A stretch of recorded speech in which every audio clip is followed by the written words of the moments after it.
अंग्रेजी भाषा खुद के बारे में 3 तरीका में बताती है, फीलिंग, इमोशन, ठीक है।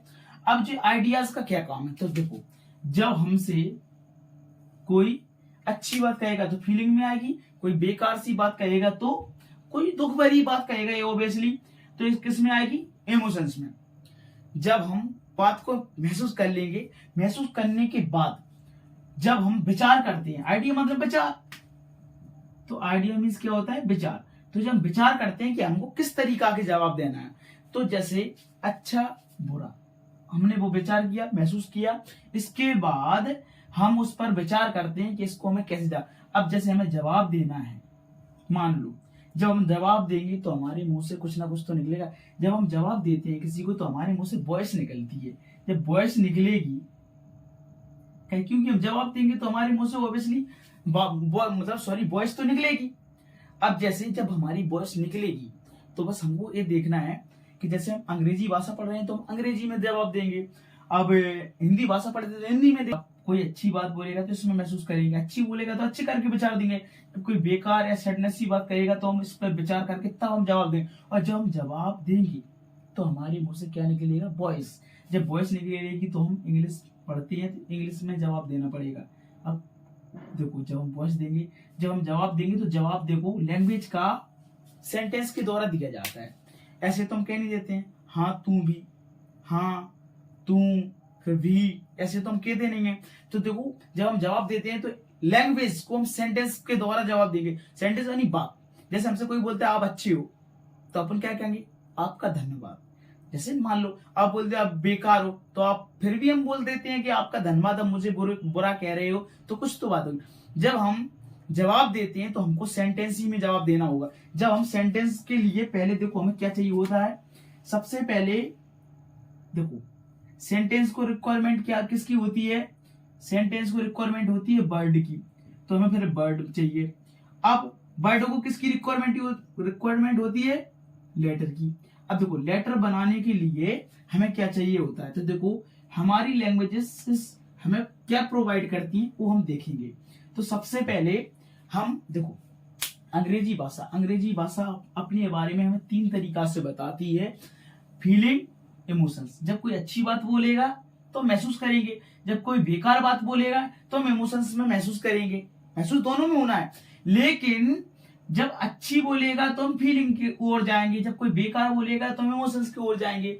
जब महसूस करने के बाद फिर विचार करेंगे हमको कैसा जवाब देना है। जब जवाब देने की बारी आएगी तो फिर हम हमारे मुंह से, जब हम जवाब देते हैं तो हमारे मुंह से कुछ ना कुछ तो वॉइस निकलती है, साउंड निकलता है, सॉरी।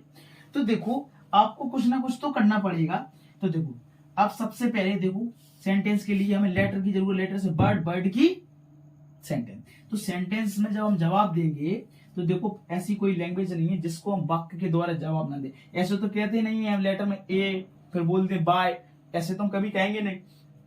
अब हम वर्ड में भी नहीं दे सकते क्योंकि वर्ड में कह दूंगा वाई फिर बोलूंगा घर, ऐसे तो होगा नहीं।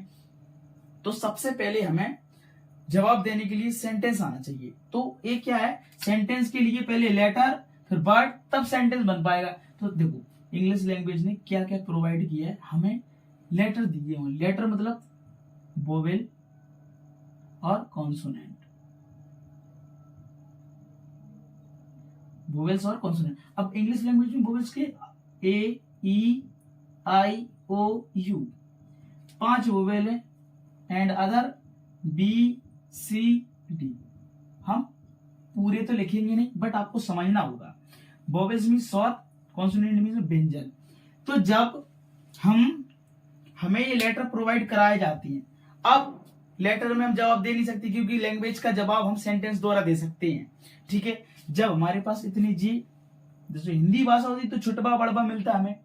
अब अंग्रेजी भाषा है तो उसमें ए बी सी डी और जेड तक मिलेगी, इसमें से वोवेल्स होता है और कॉन्सोनेंट होता है। तो हमने वोवेल्स को अलग कर लिया, कॉन्सोनेंट को आपको अलग कर दिया।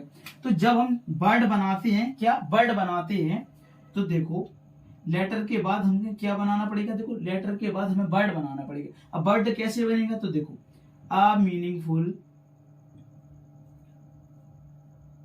Unit of letters.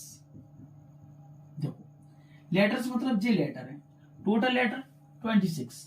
इसमें से 5 हमारे वोवेल हो गए और अदर कॉन्सोनेंट्स। तो देखो अक्षरों की इकाई, इकाई मतलब इकाई से ही पूरी बात छुपी हुई। इकाई मतलब एक एक, इकाई मीन्स एक एक।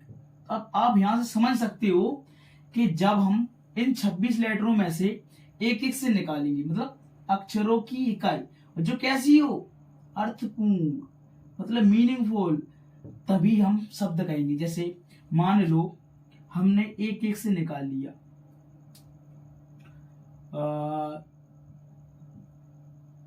अर्थ, ठीक है। सबसे पहले हमने क्या निकाला, अर्थ। तो देखो ये अर्थ। अब अर्थ का अर्थ होता है पृथ्वी। तो देखो ये बर्ड, तो बर्ड भी हम उसी को कहेंगे जो हम एक एक से इसको कॉन्सोनेंट और वोवेल को मिला के टोटल 26 हैं, 26 में से हम एक एक से निकालेंगे और उसका एक ग्रुप बनाएंगे लेटरों का। इससे जो बने, ये देखो एक शब्द बन गया अर्थ, और उस शब्द का क्या निकलना चाहिए, मीनिंग। जैसे पृथ्वी निकली, मान लो RETHA, देखो वही लेटर है, बट ये बर्ड नहीं मानेंगे। क्यों? कि इसका कोई अर्थ ही नहीं है, इसका कोई अर्थ ही नहीं। जब तक अर्थ नहीं निकले तब तक हम शब्द ही मानते, ठीक है।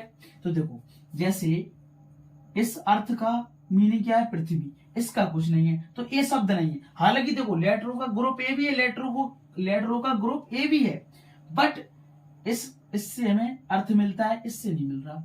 और जो हमें मतलब सॉरी अक्षरों का लेटर्सों का जो हमें ग्रुप बनाए और वो अर्थ दे, उससे हम बर्ड कहेंगे। जैसे हम इसको बर्ड कह सकते हैं, मान लो BTA, इसका कोई अर्थ नहीं है। इसी से देखो BTA से हम बनाए BAT, बैट मीन्स बल्ला।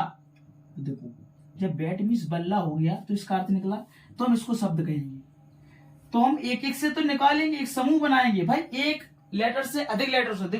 ये क्या लिखा है, लेटर्स ऑफ यूनिट। तो अक्षरों की इकाई जो कैसी हो, अर्थपूर्ण।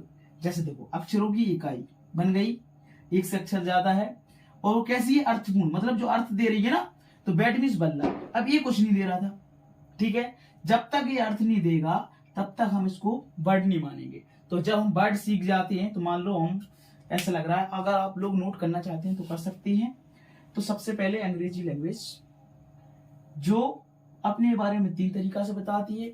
कोई अगर अच्छी बात कहे तो हम फीलिंग में ले जाएंगे, कोई अगर सैडनेस जैसी बात करता है ऐसे इमोशंस में जाएगी। जब हम दोनों प्रकार से महसूस करेंगे, महसूस करके हम विचार करेंगे, विचार करके जब हम जवाब देंगे, जवाब देने के बाद हमारे मुंह से वॉइस निकलेगी। अब वॉइस देखो अंग्रेजी भाषा है तो 2 तरीका में जाएगी, एक वोवेल और कॉन्सोनेंट्स। वोवेल हमारे 5 होते हैं और कॉन्सोनेंट बचे जो 21 हैं। अब इनको मिलाकर एक अल्फाबेट बनाएंगे 26 लेटर की, जो कि ये यहाँ है, ठीक है। तो अब हम देखो जब हमारे पास अक्षर है तो अक्षर से हम वर्ड बनाएंगे। तो वर्ड से a meaningful unit of letters, मतलब अक्षरों की इकाई जो कैसी हो, अर्थपूर्ण। जैसे मान लो हमने एक एक से निकालकर एक समूह बनाया, अब इसने अर्थ दिया तो ये शब्द है। जैसे देखो ये देखो ई है, आर है, ए है, टी है, एच है। तो देखो ये वही सेम लेटर्स हैं, बट ए अर्थ नहीं दे रहा, तो इसको वर्ड नहीं कहेंगे। वर्ड हम किसको कहेंगे, जो समूह बनाए और अर्थ भी दे, उसे हम वर्ड कहेंगे। जैसे मान लो BTA, ये भी हमने एक समूह बनाया लेकिन ये अर्थ नहीं दे रहा। BAT, बैट मीन्स बल्ला, तो इसने अर्थ दिया, तो ये शब्द है। शब्द हम उसी को कहेंगे जो एक एक लेटर को निकालकर एक समूह बनाए और अर्थ दे, उसे हम क्या कहेंगे, वर्ड। जब हम वर्ड बनाना सीख जाते हैं तो वर्ड के बाद आप लोगों ने शायद नोट कर लिया, तो